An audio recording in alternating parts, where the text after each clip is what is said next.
So I've been so busy trying to process everything the past couple of weeks that I never really acknowledged that the House version of the bill has also come out. It's HB 531, and the Judiciary Committee hearing for that one is a week from Tuesday, February 4th, I think it is.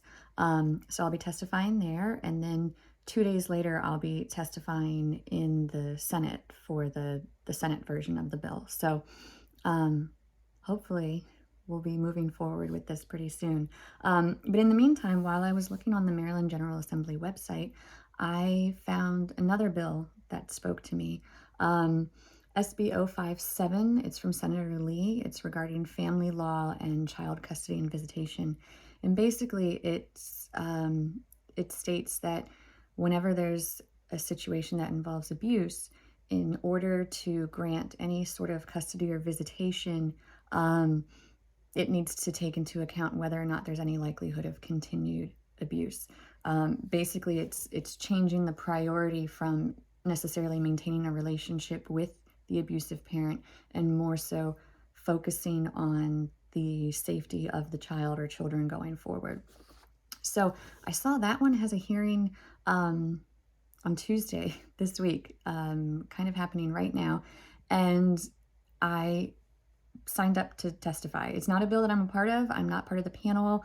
I'm not involved in it. I just thought it might apply to kind of where I'm at with things. So I signed up to testify, and I got an email that I get to be a witness. So I wrote a little testimony. I was too late to be able to submit it in writing because I just finally got my ducks together for this. But here's kind of what I'm planning to say at the Senate Judiciary Proceedings Committee hearing for this bill on Tuesday. Hi, my name is Annie Kenny, and I'm a single mother to 3 daughters from St. Mary's County. Several years ago, I discovered my husband was abusing one of my daughters. He was indicted on felony child sex abuse charges and is now a Tier 3 registered sex offender for life. I mistakenly thought that I just had to survive his conviction and our divorce, and then I could move forward with my life and focus on the healing of my children. However, nearly 4 years later, I am still in family court. I've lost count of the court hearings where I've been encouraged to include my ex-husband in my daughter's mental health treatment, where I've been instructed to discuss all things related to my children with him and include his opinions in my decision-making, where I've been told that I have an obligation to maintain a relationship between my ex-husband and my daughters. At one point, I learned that he was sleeping alone with my daughters during his supposed supervised visits, and my mother-in-law, the supervisor, was allowing it.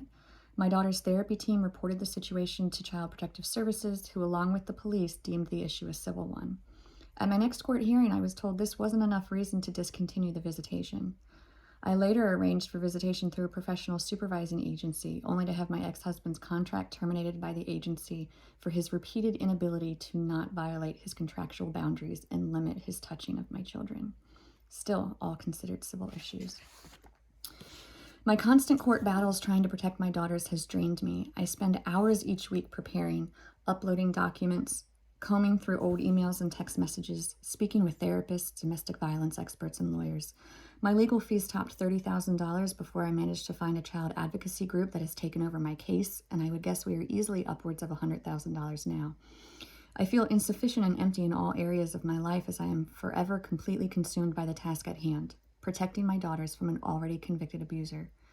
Occasionally I am asked why I'm not over this by now, which is an incredibly unkind and insensitive question. I believe there are certain traumas that never truly leave you, but not only that, I am never able to get to the other side. I can't get out of it. My ex-husband is who made us victims, but it's society that has prevented us from growing into survivors. Society's rules for this scenario are impossible. You tell me to get a divorce, but you won't help me get it. You tell me I need to get a conviction to protect society as a whole, but you offer me no protection for myself. You turn and look the other way when my ex-husband continues to act in abusive and reckless ways, calling the issue a family one. I am trying to teach my daughters that real love doesn't hurt, that they are whole and perfect and beautiful on their own, and you are teaching them that abusive love is better than none at all, that they are obligated to maintain relationships with people that hurt them. Senator Smith, imagine waking up tomorrow and being told that you are no longer in control of the decision-making for your daughter, that because someone else broke the law, you are losing your right to make choices for and protect her as you see fit. Imagine sitting down with her, explaining why a judge has decided that her biological connection to an unsafe person nullifies her basic human right to safety. Family courts should not have so much discretion when it comes to child custody cases that involve a history of abuse. I understand that there are two sides presented in court, and one of them has to carry the weight of the burden of proof, but the current system is doing it wrong and failing children in the process. When there is a history of abuse, it should be up to the abusive parent to prove that they can be safe going forward, not up to the protective parent to demonstrate how dangerous they are. This current dynamic is literally telling the abusers that the protective parent is the one standing between them and their children, not society as a whole. It's worth mentioning that 2 weeks ago, my ex-husband was arrested for molesting 2 other little girls, young, elementary school ages, the same ages as my 2 daughters that I have been repeatedly instructed to continue forcing visitation with. And I still have an active court order with a visitation schedule spelled out in it. I've just stopped complying and have continued to fight off contempt charges for the past several years. Instead of only being heartbroken that my ex-husband has harmed 2 more little girls, I'm also relieved that this may mean we are finally free. I pray that he doesn't ever make it out of jail and maybe our family court nightmare is finally over. But what if he does? Does this finally prove how unsafe he is? Does this mean I win and can legally and safely choose to keep my children away from him? Where would I be today if I hadn't spent the past 4 years of my life continuing to relive this trauma and exhausting all of my resources to protect my children? I know exactly how many years I need before my sweet youngest daughter turns 18. And if my ex-husband is sentenced to anything less than that, and the laws aren't changed, I will simply pack up my daughters and disappear. Because the family court has continued to endanger them, but I won't. It's time to get rid of the idea that an unsafe parent is better than none at all.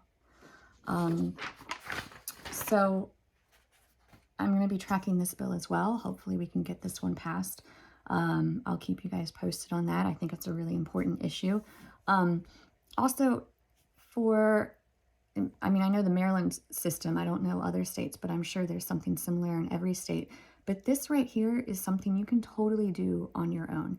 If you go to the Maryland General Assembly website, you can search for whatever topic is important to you, whether it's child safety or veteran affairs or guns or school, whatever topic really matters to you, you can search for it and it'll give you a list of all of the bills that apply. Once you find the bills that you're particularly interested in, you can create an account with the Maryland General Assembly website and you can actually sign up to get tracking emails sent to you every day. So you'll know when they go to the committee hearings, you'll know if they're moving forward, you'll know when it's time to be doing something to help. And not only that, you can actually sign up to testify yourself, whether it's written or oral testimony. It's just random people who are interested in the issue that get to do a lot of the testifying. You don't have to be part of a bill. You don't have to have any sort of legislative background. But if something's important to you, you should get involved. I kind of feel like there are 2 types of people in the world. There's the ones that complain about it, and there's the ones that change it. So be the ones that change it.